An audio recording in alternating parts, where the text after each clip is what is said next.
यहाँ क्या करने आए हैं आप? यहाँ पर हम मिलने आए उनसे। अखिलेश यादव से? जी, क्या कहते हैं अखिलेश यादव को आप? वो बहुत अच्छे हैं। क्या इसका हम नतीजा समझें, क्या मैसेज जा रहा है इसका? अब की बार ब्राह्मण समाज आशीर्वाद के रूप में अखिलेश यादव को दे रहा है वोट। यूजीसी से बहुत ज़्यादा ब्राह्मण नाराज हैं, इसीलिए झुकाव सब सपा की तरफ जा रहे हैं। क्या लगता है कि सपा की क्या स्थिति 27 में रहने वाली? ब्राह्मण समाज साथ रहेगा? ब्राह्मण समाज साथ है और सपा की स्थिति भी ठीक चल रही है।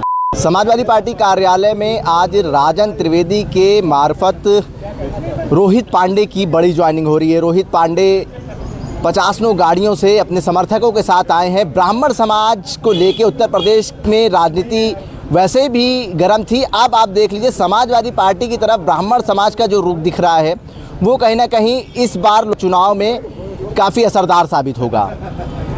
बड़ी संख्या में ब्राह्मण समाज के लोग समाजवादी पार्टी कार्यालय पे आए हैं। इतनी बड़ी संख्या है कि मानिए 3000 की जो ऑडिटोरियम है वो फुल हो गई है और बाहर आप देख सकते हैं कि ब्राह्मण समाज के लोग इंतज़ार कर रहे हैं अपने नेता का, अपने लोगों का, कि वो ज्वाइनिंग करने के बाद बाहर आए तो उनका स्वागत करा जाए। क्या इसका हम नतीजा समझें, क्या मैसेज जा रहा है इसका?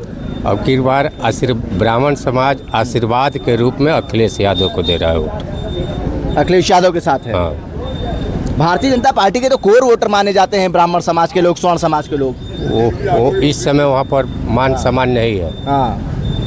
मोदी जी अमित शाह मान सम्मान नहीं कर रहे हैं। हाँ। मोदी जी और अमित शाह जी मान सम्मान नहीं कर रहे हैं, नहीं दे रहे हैं। ठीक है, तो नाराज हैं आप लोग भारतीय जनता पार्टी बहुत से? तेज। ठीक है, देखिए शंख निकल आया है, शंखनाद भी हो गया है। समाजवादी पार्टी कार्यालय की ये तस्वीरें हैं, आप देख सकते हैं। बहुत बड़ी तादाद में आज ब्राह्मण समाज के लोग जो हैं वो यहाँ पर इकट्ठा हुए हैं। रोहित पांडे की ज्वाइनिंग, पूर्व प्रत्याशी संत कबीर नगर, बड़ी ज्वाइनिंग मानी जा रही है। हजारों की संख्या में ब्राह्मण समाज के लोग आए हैं, लेकिन ब्राह्मण समाज तो भारतीय जनता पार्टी का कोर वोटर माना जाता है, लेकिन इस बार उनका जो अपमान हुआ है उसको लेके काफी नाराजगी नजर आ रही थी। इसका कारण ये है कि जो ज्वलंत ये सरकार है, इसकी नीतियां जो है ब्राह्मण को टारगेट करके बनाई जा रही हैं। चाहे वो यूजीसी का जो है ज्वलंत जो कानून आया हो, जिससे ब्राह्मणों को ये मान लिया गया है कि ब्राह्मण वर्ग शोषित करने के लिए, शोषण करने के लिए पैदा हुआ है। जो ये जो सिद्धांत है इस पार्टी का, चाहे वो पहले हिंदू मुसलमान को लड़वाना हो या पार्टियों में विभेद करना हो, ये हिंदू या जो हिंदुओं को बांटना हो, ये उसकी राजनीति का परिचायक बन गया है। क्योंकि इनकी इस प्रकार की राजनीति गंदी हो गई है कि पहले बांटते रहो, जिस प्रकार जिसका ज़्यादा वोट बैंक है उसको लेके चलो साथ में। लेकिन भारतीय जनता पार्टी तो नारा देती थी ना, सबका साथ, सबका विकास, सबका विश्वास। नहीं, ये देती थी, ये उनका नारा था श्यामा प्रसाद मुखर्जी जी का, कि जो है सबका साथ सबका विकास होना चाहिए। एक देश में ये भी तो नारा था कि एक देश में एक ही विधान होना चाहिए। तो ब्राह्मणों के लिए अलग कानून तो क्यों, और ये जो दलितों के लिए अलग कानून क्यों? ये व्यवस्था कहाँ से आई? भीमराव अंबेडकर जी ने जब भारत में जो है आरक्षण की व्यवस्था लागू करी थी तो उन्होंने स्पष्ट शब्दों में कहा था कि औषधि के रूप में 10 वर्षों के लिए हम इसको दे रहे हैं। इसके बाद ये आवश्यकता पड़ती है तो आप इसको बढ़ा सकते हैं। आरक्षण तो हुआ, इसके बाद में आपने पदोन्नति में आरक्षण दे दिया। ये कौन सा विचार है? ये कौन सा फूटदारों की राजनीति कर रहे हैं? आपने ये मान लिया विश्वविद्यालय में पढ़ने वाला लड़का, उसमें आपने ये मान लिया कि अगर ये शोषण होता है तो ये सिर्फ ब्राह्मण ही करता है, ठाकुर ही करता है, बनिया ही करता है। क्या और वर्ग के जो शोषण नहीं करते? क्या ब्राह्मण में गरीब नहीं हो सकता? इसमें भी गरीब हो सकता है। तो इस प्रकार की राजनीति को हम सहन नहीं करेंगे। सारे ब्राह्मण एक होंगे। क्या मैसेज देना चाह रहे? क्या मैसेज देना चाह रहे? क्या समाजवादी पार्टी के साथ आ रहे हैं तमाम ब्राह्मण जो है? देखिए, ऐसा अभी कुछ तय नहीं हुआ है कि किस पार्टी के साथ में जाना है, लेकिन जो भारत को एकता के सूत्र में पिरोने का काम करेगा, हम ये मुझे एक शायर याद आ रहा है कि तेरा निजाम है सिलदे जुबान शायर की, तेरा निजाम है सिलदे जुबान शायर की, पर ये एहतियात जरूरी है इस बाहर के लिए। खुदा नहीं न सही आदमी का ख्वाब सही, कोई हसीन नज़ारा तो हो नज़र के लिए। तो कोई एक ऐसा होना चाहिए जो इस देश को आगे बढ़ाने का बीड़ा उठा सके। सर ठीक है, भारतीय जनता पार्टी नहीं बढ़ा पा रही है देश को आगे। मतलब देश को आगे बढ़ाना, आप देखिए अमेरिका के कहने पर अमेरिका ने कहा 1 महीने की हम आपको मोहलत देते हैं, आप रूस से तेल खरीद लीजिए। अब बताइए भारत का जो है संप्रभुता को अमेरिका डील कर रहा है। अमेरिका कहेगा कि किसके तेल खरीदना है, किससे नहीं खरीदना है, क्या करना है, देश कैसे आगे बढ़ेगा, किससे कॉम्प्रोमाइज़ करना है, किस पे हमला करना है, तो ये अमेरिका तय करेगा भारत की राजनीति को।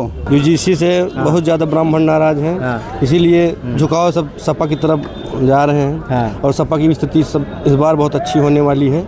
इसीलिए हम लोग अपना विचारधारा कितनी संख्या रही होगी आज आप लोगों की यहाँ पर? आज कम से कम तो 2500 संख्या रही होगी, 2500-3,000 की संख्या थी। युवा ज़्यादा थे उसमें क्योंकि हाँ युवा ज़्यादा थे, कुछ लोगों को बाहर ही रुकना पड़ा। संख्या ज़्यादा हो गई थी हम लोगों की तरफ से, तो जितने लोग वहाँ उपस्थित हो सकते थे उपस्थित हुए हैं। बहुत ज़्यादा लोग आ गए थे, तो काफ़ी भीड़ बाहर ही रुकना पड़ा। क्या लगता है कि सपा की क्या स्थिति 27 में रहने वाली? ब्राह्मण समाज साथ रहेगा? ब्राह्मण समाज साथ है और सपा की स्थिति भी ठीक चल रही है।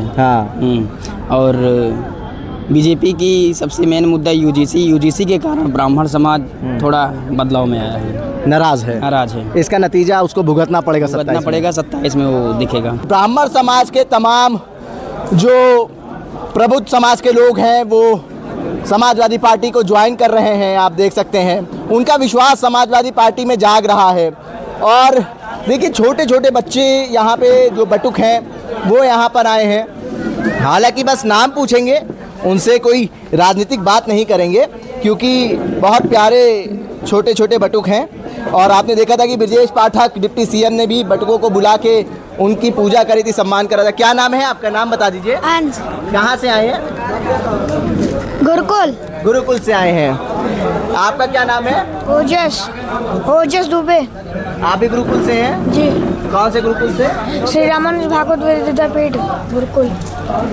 बहुत क्यूट है आप। क्या नाम है आपका? कृष्णा तिवारी। कृष्णा जी। जी।